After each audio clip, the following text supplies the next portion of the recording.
Put your finger down kalau awak pernah kena potong rambut dengan cikgu.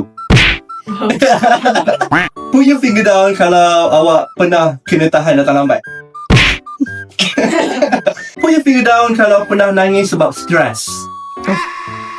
Put your finger down kalau pernah ada kawan tikam belakang. Tak boleh lupakan. Buang dia dari hidup tak boleh. Put your finger down kalau pernah ada grup trio. Tak pernah? Put your finger down kalau pernah ada grup chat lebih dari 3. Kelas dah banyak dah. Lebih. Put your finger down kalau pernah ada crush dekat senior. Kalau I ada crush bahaya tu. Girl school wak. Kita girl school wak.